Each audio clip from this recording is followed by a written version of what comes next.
Hey Doulos fam, I'm super excited to be able to be here to share a little bit about what was on my heart when I read Matthew chapter 14. So if you want to follow along, I'm starting at verse 22. Immediately after this, Jesus insisted that his disciples get back into the boat and cross to the other side of the lake, while he sent the people home.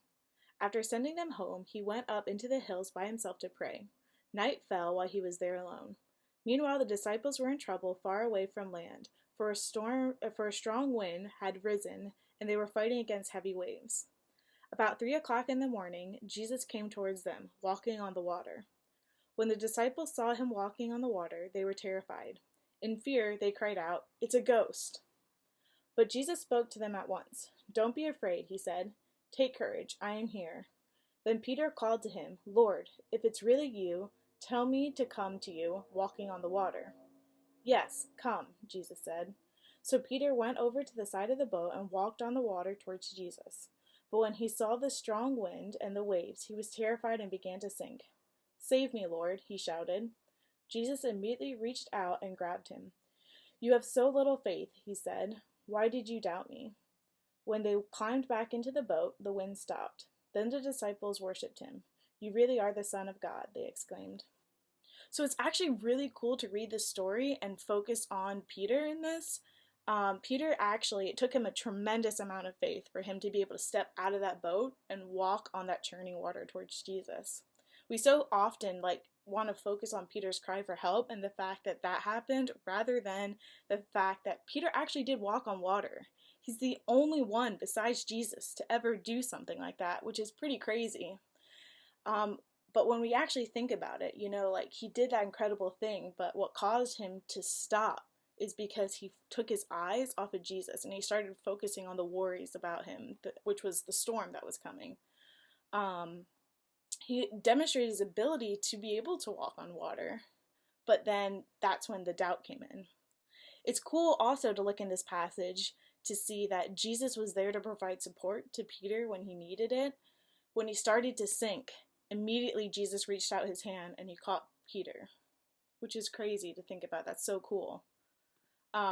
We can also learn from Jesus in this story that he acted immediately. He didn't wait for Peter to sink into the water to reach out to him. It was right when he first started to sink that he reached out his hand and grabbed him, which is cool because when we look at it from Peter's perspective, Peter knew from that point on that Jesus was there to help him immediately and support him.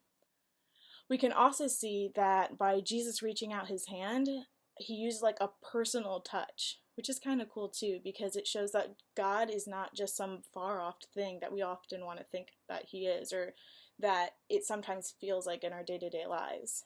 He actually is there to give us personal touches to show hey, he's here and he's a person too and he can impact your life, which also I love to think about, and it's always encouraging for me when I'm going through a hard time. When I read this story, and it's cool to focus on the fact that Peter did walk on water, I think it's also important to focus on the fact that he did worry. And especially because that's something that's easy for us to do, is worry, especially when you look around today and see everything that's happening in the chaos. It's super easy.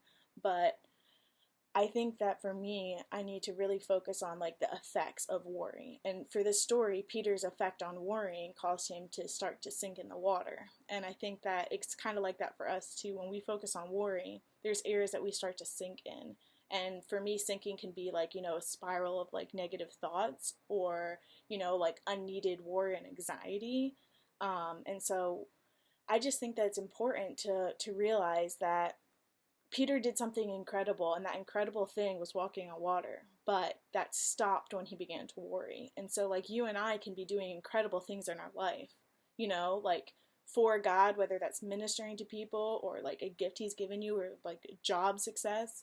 But then when you start to worry or you take your eyes off of Jesus, that's when things can start going downhill. And so I would just encourage you guys to really look into your lives today and just see the areas that you're really focusing on Jesus and surrendering over to him, and the areas in your life that you may be struggling in that and you're drowning, so to speak. But yeah, that's all. Thank you for listening, guys. You have a good one.